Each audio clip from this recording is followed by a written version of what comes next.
Pilipinas, magandang araw po sa inyo. Luzon, Visayas at Mindanao.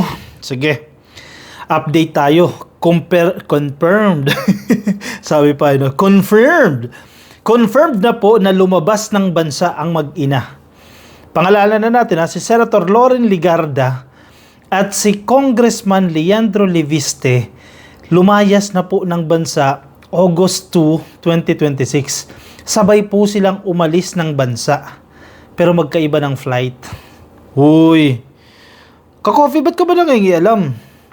Gusto nilang umalis wala namang whole departure order Okay, sige.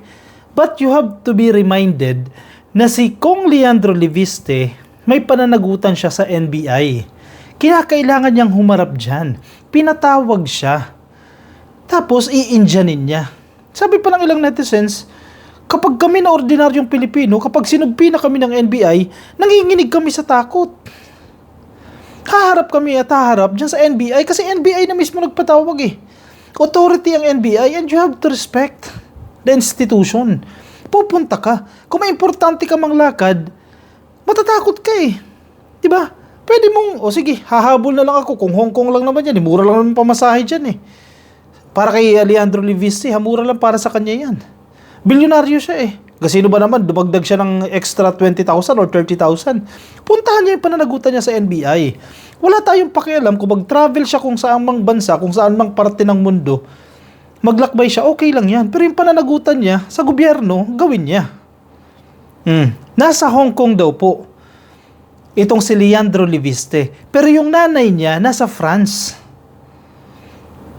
Anong meron sa France? Okay, nangingialam ka na naman kay Loren Legarda trip niya magbiyahe Marami siyang pera, bakit ka ba mangingialam? Again, okay lang yan kung walang naagrabyadong trabaho. Si Loren Legarda ay senator judge ng impeachment trial. Ilang araw na po siyang absent. Kung ikaw ba naman matino, isasabay mo ba yung bakasyon mo? Sige, let's consider that as a vacation. Isasabay mo ba yung bakasyon mo sa trabaho? Buti sana kung regular session lang yan ng Senado. Buti sana kung committee hearing lang yan. Impeachment proceeding po ang nagaganap. Impeachment trial po ang nagaganap. Ini-impeach ang pangalawang pangulo, ang pangalawa sa pinakamataas na leader ng bansa. Tapos ikaw, okay lang sa'yo umabsent ng ilang araw para lang magbiyahe. Tama ba yun? Diba? Hindi yun tama. Wala tayong pakialam kung magbiyahe sila, mag-abroad sila dahil karapatan naman nila magbiyahe yan. Pero syempre, may pananagutan din sila sa bansa, may tungkulin din sila na dapat nilang gampanan. Malinaw din naman yun. May trabaho si Loren Legarda. Si Leandro Leviste, pinapatawag siya ng NBI. Pang ilang hindi sipot niya na yan. May lumabas pong report. Ito, nasa media na rin ito. Si Leviste, lumabas po siya August 2, 2026. Lumabas na po ito sa media, itong datos na to. 1:45 ng hapon po ito. Flight number UO517, Hong Kong Express. Nasa media po ito, lumabas po itong detalye na to. At ang kanyang final destination ay Hong Kong International. Diyan po sa Hong Kong. Yan po yung kanyang final destination. Lumabas na po yan. Again, nasa media na po yan, Si Loren Legarda, ang alis niya rin po ay August 2, 2026. Ganap po na alas 10:55 ng hapon. 10:55 ng hapon. Flight number CX902 ng Cathay Pacific. Final destination, Charles de Gaulle International Airport. Tama ba yung pronunciation ko? Diyan po sa France. August 2. Magkahiwalay ng airlines. Alam mo talaga Kasi mabubulgar sila naghiwalay talaga ng airlines. Hindi pwede magsabay Bakit? Takot na takot kayo. Takot kayo mapulaan na makakakita sa inyo sa airport na magtatago kayo o tatakas kayo o ano bang meetings ang gagawin niyo dyan. Kasi, bakit hindi ka magtataka? Bakit hindi ka magdududa sa pag-alis ng mga to?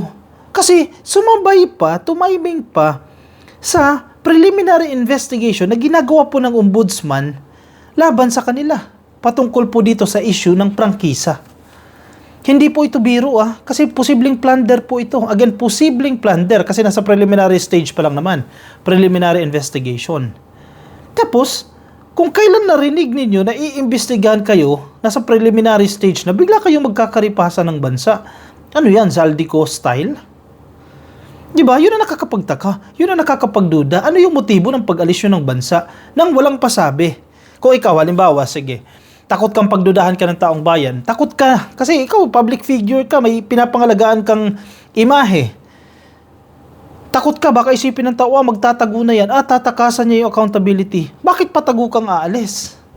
Inisupalpalin mo yung mga kritiko mo, hindi ako magtatago. As simple as that, mag-announce ka, I'm going to France, I'm going to Hong Kong. I will face all the allegations against me or thrown against me. Ganun lang yun. Parang wala yung mga speculations, pero parang patago po yung paglabas kung kailan iniimbestigahan na sila sa kasong plunder. Mabigat po yan. Sabi nga, ihimas rehas na dito si Loren Legarda. Diba? Anong nangyari sa timing? Nasa Inquirer.net. Positive. Positive, ha? Matibag says Leviste and Legarda left the country. Confirmed na rin po yan ng Bureau of Immigration. Mga DDS, ano to? Kapag administrasyon allies, o mga kakampi ng administrasyon na mag-abroad, or kung si Romualdez, let's say si Romualdez, mag-abroad, anong palalabasin ninyo? O yan na, tumakas na, magtatago na. O itong mga kaalyado nyo, dead ma lang kayo? Nakalimutan nyo na agad yung issue dyan sa solar projects, sa prangkisa na ibinigay kay Leandro Leviste sa tulong ng kanyang nanay. Nakalimutan nyo na kagad. Nakalimutan nyo na kagad na maraming Pilipino ang nagsuffer dahil sa kakulangan ng kuryente dahil hindi nagawa ng kumpanya ni Leviste yung kanyang commitment kapalit ng exclusive. Exclusive, sila lang yung binigyan ng prangkisa na yan para sa solar energy production. Ang malinidigong dyan, pinagkatiwala niya sa 21-year-old na sabi nila, genius daw, palyado naman pala. Di ba? Batangas 1st District, Leandro Leviste and his mother, Senator Loren Legarda, have left the country. National Bureau of Investigation Director Melvin Matibag and the Bureau of Immigration confirmed. Ngayong araw po yan, Biyernes. So ang malaking tanong ngayon, magpakita pa kaya itong mag-ina? O tuloy-tuloy na yan sa pagtatago? Kasi kung alam mo, mabilis kumilos dito ka, Coffee, sa Pilipinas. So, sige, nasa preliminary stage tayo. Bibigyan ka lang ng 10 araw para sagutin. 10 or 15 days yan. And after that, mare-review na o may sasampa na sa korte. Ang korte, pag na-file mo pa naman dyan sa Sandigan Bayan, walang isang linggo nag-i-issue ng warrant of arrest. Kulong ka.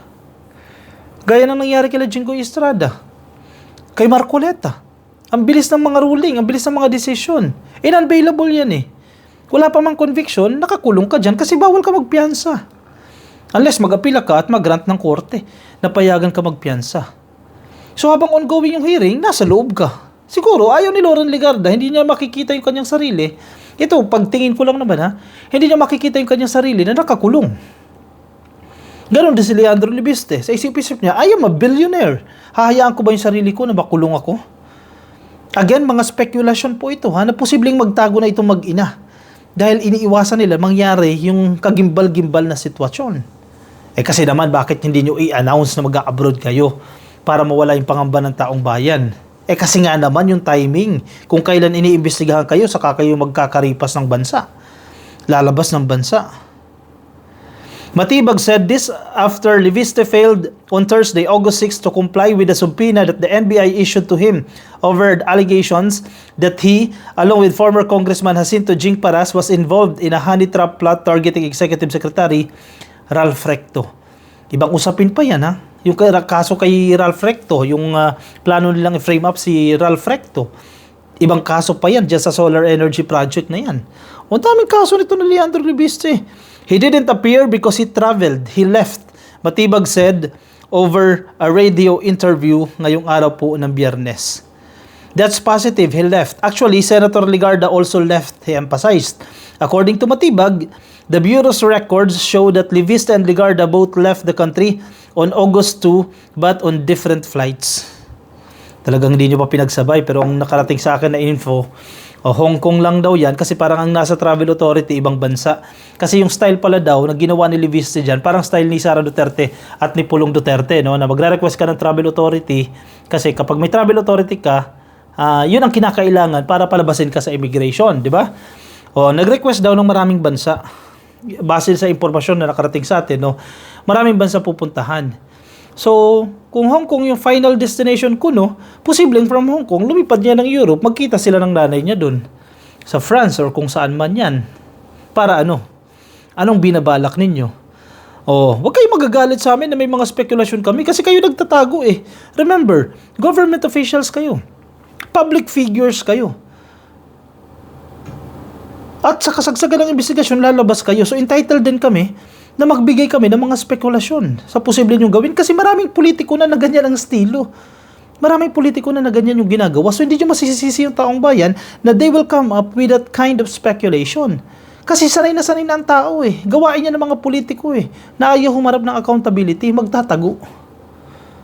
Di ba? Sana umuwi na kayo para mawala yung pangamba ng taong bayan na kayo ay magtatago, di ba? Ipakita ninyo yung sincerity ninyo sa taong bayan, nahaharapin ninyo yung mga kaso na isinasampa sa inyo, yung mga kaso na ibinabato po sa inyo. Yun lang yun eh. Di ba? Kung wala kayong itinatago, harapin ninyo yung kaso.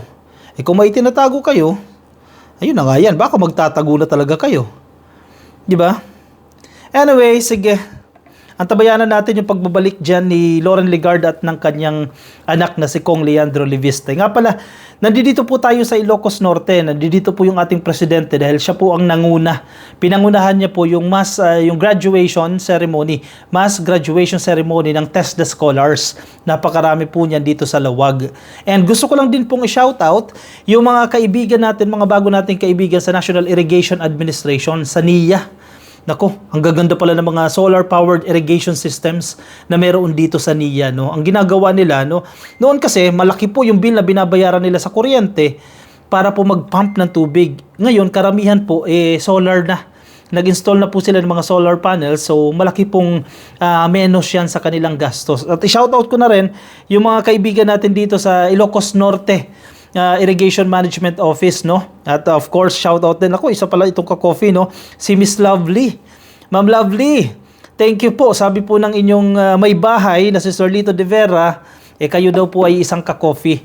Maraming salamat po sa inyong pagsuporta, no, sa ating mga content sa social media. Ingat po kayo palagi, no? At i-shoutout na rin po i-shoutout na rin natin lahat ng mga magsasaka, na mayayamang magsasaka na na-interview natin dito sa Ilocos Norte. Maraming salamat po sa pag-welcome po sa akin. Mainit po ninyong pagtanggap. At sa kabuuan po ng NIA family, maraming salamat po sa inyo. Mailalabas po akong video sa mga susunod po na araw ang magagandang ginawa para po sa mga magsasaka dyan po sa Ilocos Norte. At marami din pong magsasaka ang nagsasabi, proud sila kay PBBM at hindi sila naniniwala sa mga paninira kay Presidente Marcos. Malapit na po yung video na yan. Abangan nyo po. Yung mga nasa Facebook nakikinig sa atin, please, kayo po ba ay hindi pa naka-like or follow? Please like or follow. YouTube subscribe. TikTok subscribe po kayo. And I will see you in my next video. Paalam po sa inyo. Bye-bye.